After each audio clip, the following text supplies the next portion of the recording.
Bacili su me u gepek. 10 mjeseci je prošlo. Nije bilo nijednog auta. Šta li se to desilo sa automobilima?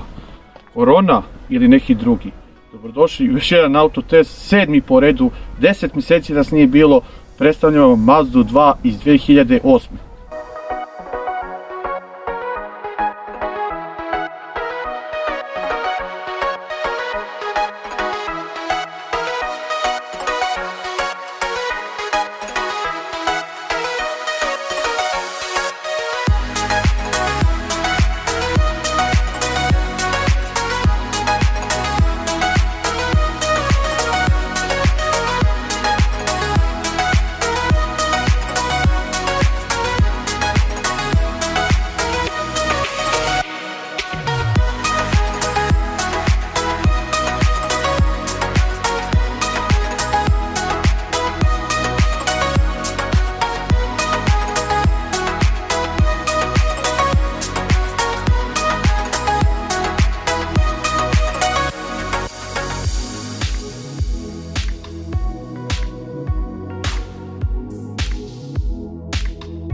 Posle 10 mjeseci mog gepekovanja vraćamo autotestove na kanalu Matke i od skoro na polovnjaci test.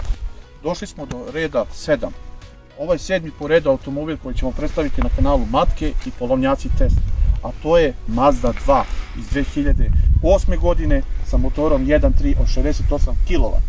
Mali gradski automobil sa prednjim pogonom, gumama 185-55-15 je mali potrošač i za svaku ko hoće u gradskoj vožnji poslužit će ga maksimum. Što se tiče samog ovog automobila, ova serija automobila se pravila od 2007. do 2014. godine. Posle toga je krenula druga nova serija automobila koji je normalno veći od ovog i koji je moderniji, sa modernim motorima. Normalno, ovaj automobil je japanskog proizvođača. Prosječna brzina koju ovaj automobil ostvaruje od 0 do 100 je 172 km/h i prosječna potrošnja vozila u gradu i van grada je 5,1. Ali ajmo da dođemo da vidim, da vam pokažem, pošto ovaj model ima dva vrste pakovanja, to je oznaka TS i TS2. Ovaj model, kao što vidite, je iz 2008. sa oznakom TS2. Razlika je u tome, pošto ovaj model, kao što vidite, je opremljen opremom klime, podizača, airbagova i multifunkcionalnog volana. TS2 oznaka imaju tu opremu. TS koji nema dva oznaku, oni imaju samo podizače, elektronske stakla i retrovizore. Normalno, paket TS2 ima sve. Što se tiče ovdje automobila, kožni volan, petostepeni menjač. Nije automatska klima, manuelna, ali opet kažem, sve zavisi od pakovanja i od narudžbine od proizvođača kako vi želite da bude ovaj auto. Automobil ima i sa 3 vrata i sa 5 vrata, ovaj model je sa 5 vrata. Jedina zamjerka moja je mnogo neudobno u zadnjem delu klupe, to jest veoma neudobno, jer pogledajte da vam dođu kolena zadnja.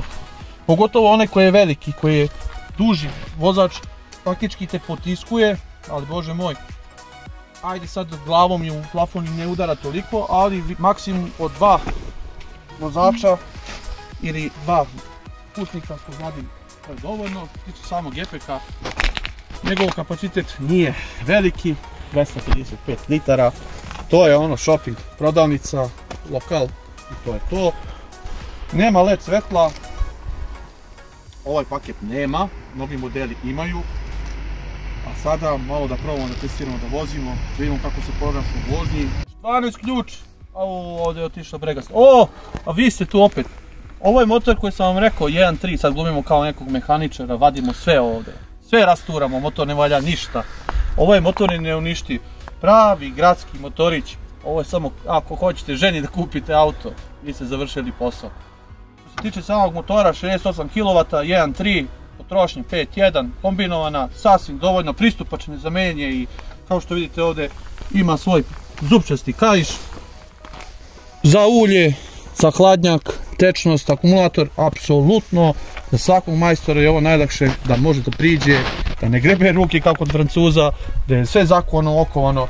Znači, veoma lako promjena bilo čega, čak i sijalica u farovima i normalno zvučna izolacija koja služi da ne prenese taj rad motora, zvuk motora, mada to nije neki jak motor da bruji kod traktor, da bi vi sad čuli njega kako se dere.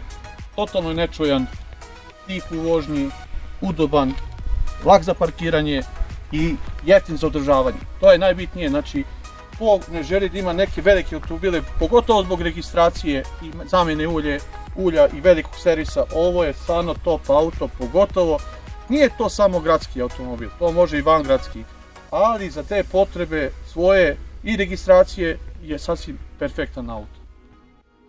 Sad ćemo malo probati da ga vozimo, da vidimo kako se to ponaša i u krivinama, preko nekih loših puteva i normalno dobrih puteva, pa da ga mu pocepamo u dušu, da vidimo kako ide, da vidite vi to kako taj mali autić, pošto je dosta bilo, sam čuo predloga da se snime ti neki mali gradski automobili koji će ne samo ti skuplji, nego i ti mali gradski imaju svoju neku dušu i nešto što daju tu neki šmek celo toj vožnji.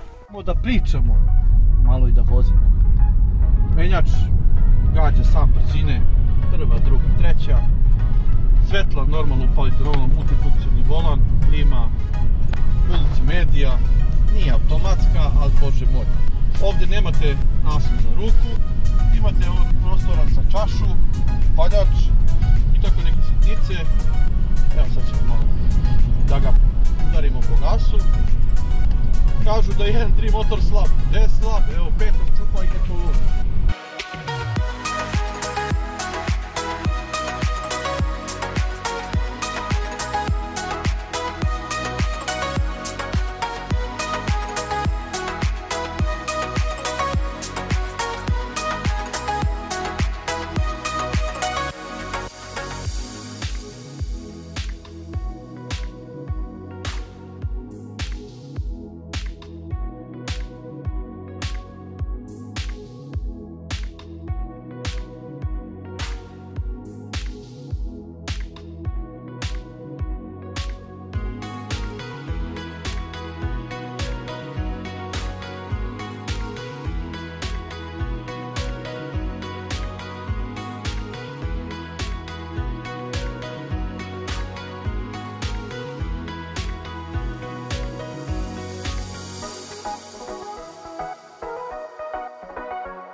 Za kraj ovog auto testa obavezno lajkujte, šerujte, subscribeujte ovaj video. Od sad ga možete vidjeti na polovnjaci testu, a mi se vraćamo u Gepek, tamo gdje smo došli. Mada nećemo biti 10 mjeseci, brzo se vraćamo sa novim modelima automobila, bit će iznenađenja, bit će ludilo. Doviđenja.